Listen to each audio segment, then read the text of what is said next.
Olá, sejam todos bem-vindos ao nosso momento Estudando a Bíblia. E como é bom ter você aqui junto comigo, para juntos aprendermos mais sobre a palavra do Senhor. E hoje, segundo o nosso plano de estudo bíblico, nós encerramos a carta de Tiago. Sim, o livro de Tiago se trata de uma carta com um conteúdo super atual que trata de assuntos muito necessários para nós como igreja. Porque se nós analisarmos a condição, a situação das pessoas daquela época se assemelha muito com os nossos dias de hoje. E essa carta foi escrita por Tiago. Mas quem foi Tiago? Tiago era meio-irmão de Jesus. E assim como muitos daquela época, ele não cria em Jesus, mas a partir do momento em que ele teve um encontro com Jesus, o Cristo ressurreto, ele passou a ser discípulo e se tornou o principal líder da igreja em Jerusalém. Mas por que Tiago resolveu escrever essa carta? Roma havia dominado Israel e ali começou a impor o seu governo, cobranças de impostos, e muitas pessoas começaram a ficar descontentes com aquilo e começaram a se espalhar por todo o mundo. Preocupado com a condição dessas pessoas, porque muitos começaram a se misturar com outras culturas, começaram a perder tudo aquilo que eles tinham aprendido em relação ao evangelho. Ricos começaram a roubar pobres. Então Tiago ele começou a se preocupar com aqueles cristãos. E assim ele decidiu escrever uma carta circular, ou seja, uma carta para todos os judeus messiânicos, para que eles pudessem ser chamados à atenção, serem chamados de volta para aquilo que eles haviam aprendido. Então eu convido a você agora para que nós possamos pensar em cada capítulo, em cada conteúdo que está escrito em cada capítulo dessa carta. Vamos lá? Tiago inicia sua carta falando sobre um assunto muito importante para nós enquanto seres humanos: o sofrimento. Quantos aqui não passaram por situações difíceis?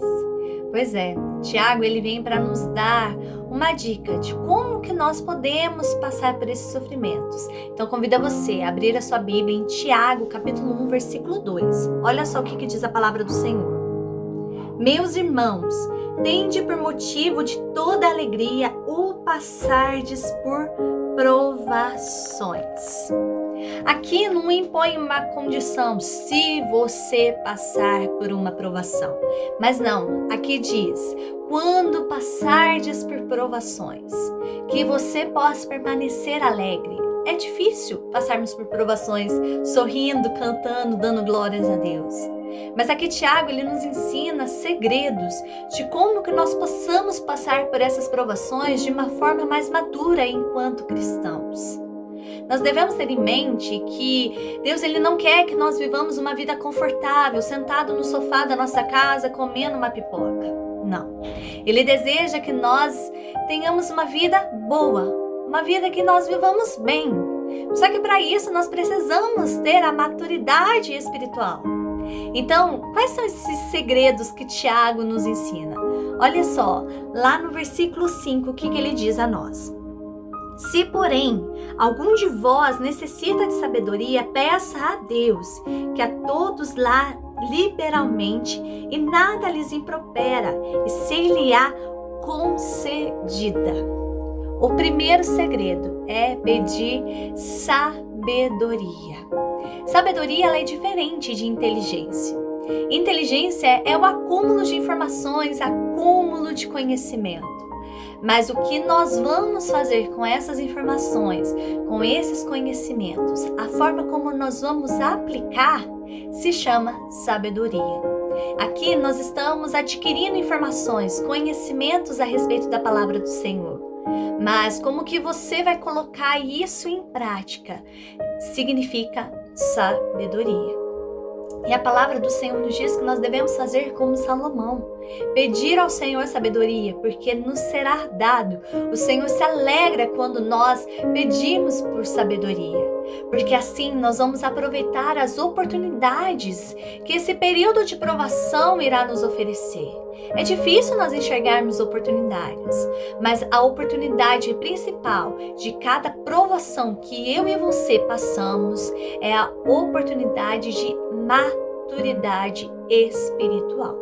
É nos amadurecermos, ganharmos esse renovo, sabe? Esse crescimento dentro da palavra do Senhor na vida cristã.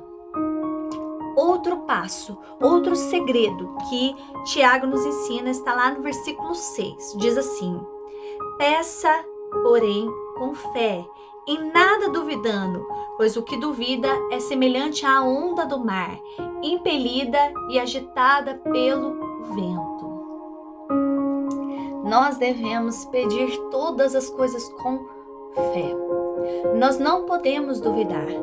A partir do momento que você duvida, quando você ora, quando você clama ao Senhor e você apresenta aquilo com uma dúvida, ali você já apresenta uma mente dividida. E a palavra do Senhor nos diz que quando nós temos essa mente dividida é como se nós seguíssemos em dois caminhos e servíamos a dois senhores. Quem você tem servido? A sua dúvida ou o seu Deus? Nós não podemos seguir por dois caminhos. Nós devemos escolher um, e que o nosso caminho de escolha seja o Senhor, seja o nosso Deus. Que nós possamos tirar todas as dúvidas e colocar na nossa fé essa certeza, crer no Senhor Jesus. E olha só o que diz: não podemos ser pessoas como as ondas do mar, sempre agitadas. O que isso quer dizer? Cheio de dúvidas. Ser instáveis, cada hora estarmos de uma forma, sermos movidos pelo vento, ou seja, qualquer circunstância que vier vai te abalar, vai te desestabilizar. Por quê? Assim como uma onda do mar, quanto maior ela for, assim como bate o tsunami, ela vai destruir tudo. Se você estiver instável, por onde você passar, você vai destruir tudo. Outro ponto, vamos por versículo 9. Olha só o que diz: o irmão, porém, de condição humilde, glorie-se na sua dignidade, e o rico na sua insignificância, porque ele passará como a flor da erva. Porque o sol se levanta com seu ardente calor, e a erva seca, e a sua flor cai, e desaparece a formosura do seu aspecto. Assim também se murchará o rico em seus caminhos. Aqui fala a respeito de finitude de vida. Onde tem estado o seu foco para a sua eternidade? Aonde você tem colocado os seus olhos? Jesus, ele veio para nos garantir a salvação, para nos garantir cura física e espiritual, mas ele também veio para nos garantir a certeza de uma eternidade, onde nós vamos viver em um reino onde não há dor, onde não há tristeza, onde não há sofrimento, onde não há angústias, não há nada de ruim. Para onde você tem olhado? Todas as suas riquezas, todos os seus bens. Claro, isso é importante para vivermos uma vida confortável aqui na terra, mas isso não garante que você tenha uma vida confortável no céu. O que vai garantir a sua vida eterna é você crer, é a sua fidelidade ao Senhor. Porque na palavra do Senhor nos diz que se nós formos fiel até a morte, nos será dado a coroa da vida. Para onde você tem olhado? Para onde você tem caminhado? Para onde você tem colocado como objetivo para a sua eternidade? Último ponto que Tiago trata, versículo 12. Bem-aventurado o homem que suporta com perseverança a aprovação, porque depois de ter sido aprovado, receberá a coroa da vida, a qual o Senhor prometeu aos que o amam. Aqui nós vemos falando sobre santidade. Quando Deus nos prova, é para o nosso bem. Porque para sermos aprovados, nós precisamos ser provados. Será que nós temos nos purificado? Ou será que nós temos deixado com que as circunstâncias nos mancham? com que as circunstâncias nos façam pecar. Como que você tem lidado com tudo isso? Tiago aqui nos diz que nós precisamos vencer aquilo que está dentro da nossa mente e nós precisamos matar a nossa carne. Como que você tem lidado com tudo isso? Como que você tem lidado com a palavra do Senhor? Porque Tiago, ele encerra esse capítulo, esse primeiro capítulo, falando sobre a palavra do Senhor, sobre a palavra de Deus. Como que você tem transmitido a palavra do Senhor? Você sabia que pelas suas ações, você nem precisa falar nada. Pelas suas próprias ações, você já está dizendo aquilo que está escrito aqui, na palavra do Senhor. Como que você tem transmitido as informações que você tem recebido? É mediante as suas provações que você irá pregar a maior mensagem de todas. Qual mensagem que você tem pregado? Será que tem sido uma mensagem de fracasso? De sofrimento eterno? Ou você tem pregado uma mensagem onde que mesmo que você esteja passando por aflições, você tenha a plena convicção que o Senhor já venceu por você? É sobre isso que trata o capítulo 1 desta carta. No capítulo 2, Tiago inicia falando a respeito de favoritismo, onde o Senhor Jesus, ele não faz acepção de pessoas. Nós precisamos entender que não há posição social dentro da igreja. Não há posição social que te difere perante Deus. Não importa se você é rico, não importa se você é pobre, não importa o status social que você tenha. Todos nós somos vistos da mesma forma diante do Senhor. O Senhor, ele nos ama de uma forma única.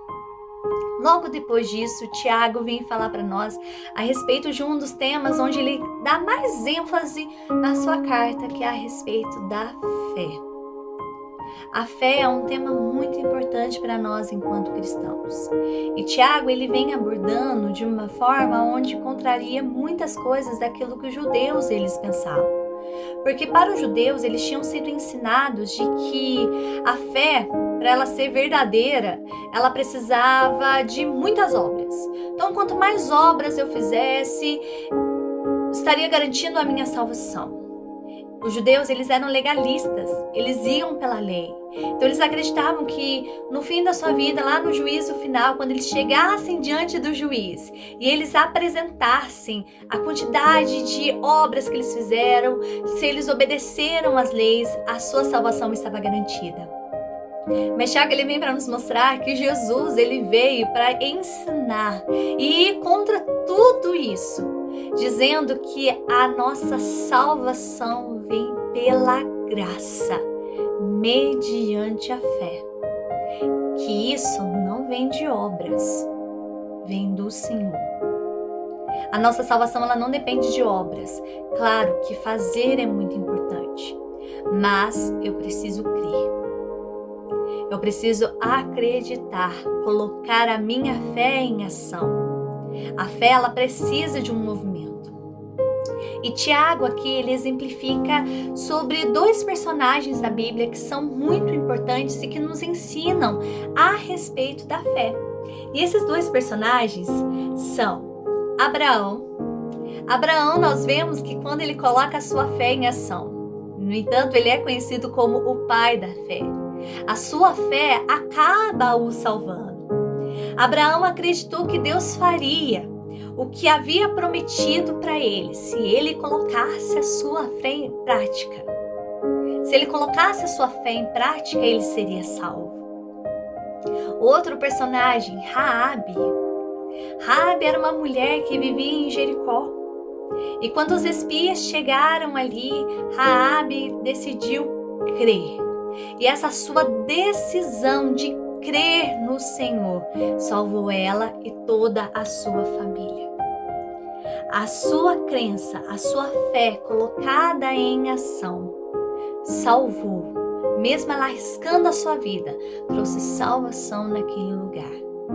Então, a fé verdadeira, a fé completa, ela vem de uma equação: crer mais fazer.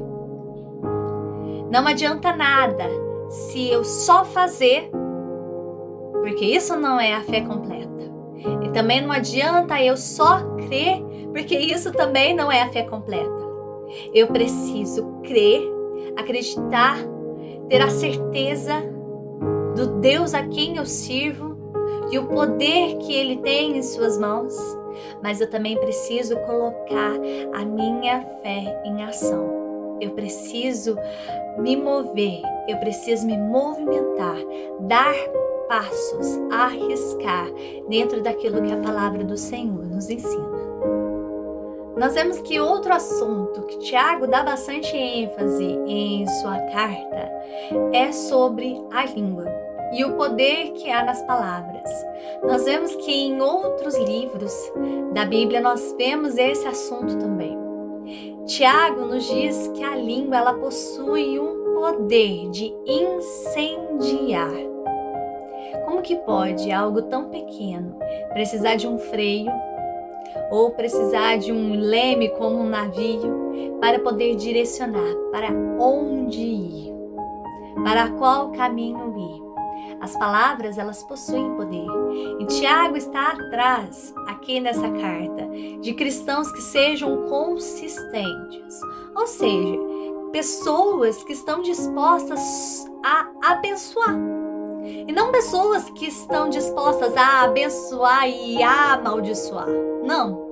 Pessoas que estão dispostas a abençoar. E para que isso aconteça, através das suas palavras, é preciso que a fonte ela esteja limpa. Jesus nos diz que tudo que sai para fora da nossa boca é um reflexo daquilo que nós temos aqui dentro. É um reflexo de como está dentro de você. Será que dentro de você tem saído coisas limpas ou coisas sujas? Para que saia coisas limpas, a fonte ela precisa estar purificada, para que da sua vida possam fluir águas limpas, águas que tragam cura, que tragam vida na vida das pessoas que te cercam. Outro tema importante que Tiago aponta no final deste capítulo é a respeito da verdadeira sabedoria e da falsa sabedoria. Porque se existe a verdadeira sabedoria, é porque também existe uma falsa sabedoria. E aqui ele coloca dois exemplos que nós vemos no versículo 16 e no versículo 17. Que tipo de pessoa que você tem sido? Será que você tem sido a pessoa do versículo 16, aquele tipo de pessoa que traz guerra, que traz angústias, que traz lutas através das suas palavras? Ou você tem sido um pacificador, como diz o versículo 17? Será que você tem agido com inveja? Ou será que você tem agido com compaixão? Como que você tem agido? Como que você tem colocado a sabedoria em prática? E aqui novamente Tiago traz a respeito de sabedoria, como nós vimos no capítulo 1. E aí, como que você tem agido? A palavra do Senhor nos diz que a verdadeira sabedoria, ela vem do alto. E se nós voltarmos um pouco na palavra do Senhor lá em Mateus, no Sermão do Monte, nós vemos que há uma bênção especial para aqueles que são pacificadores. Você tem sido um pacificador através das suas palavras? Através das suas ações? Busque a sabedoria que vem do alto. Persevere, ore, para que o Senhor te dê sabedoria. Quero começar falando sobre o capítulo 4 com uma atividade. Complete a frase. Se eu tivesse, aí a minha vida iria para frente. Pense só comigo, imagine aí. Se Deus chegasse para você e falasse para você assim: olha, filho, filha, peça o que você quiser que será dado, assim como ele fez com Salomão. O que você pediria? Nós vemos pelo contexto histórico que os judeus, eles tinham saído da sua terra natal para buscar coisas de fora que não eram do Senhor. Eles estavam indo para terras estrangeiras com costumes totalmente diferentes. Mas aqui entra uma grande questão: como não se misturar? não se misturar com as coisas do mundo? Como não se misturar com as coisas que não são de Deus, com as coisas que não vêm de Deus? Aqueles judeus estavam começando a ter tentações para fugir dos propósitos do Senhor. E isso causou uma grande preocupação em Tiago e por isso ele escreveu essa carta. E aqui, neste capítulo, ele vem alertar, através do exemplo de um adultério, que não tem como você ser casado com Deus e você manter um romance de longo prazo com o mundo. Não tem como você ser amigo de Deus e amigo do mundo. Não tem como. Essa amizade não tem como. Como diz uma música das crianças, ser amigo de Deus é ser inimigo do mal. Se você deseja ter essa amizade, ser amigo do Senhor, você precisa ser inimigo das coisas que estão no mundo. Não tem como, as duas coisas elas não podem andar juntas. E Tiago, ele também vem nos apontar a respeito da humildade. Como é que nós temos estado com o nosso coração?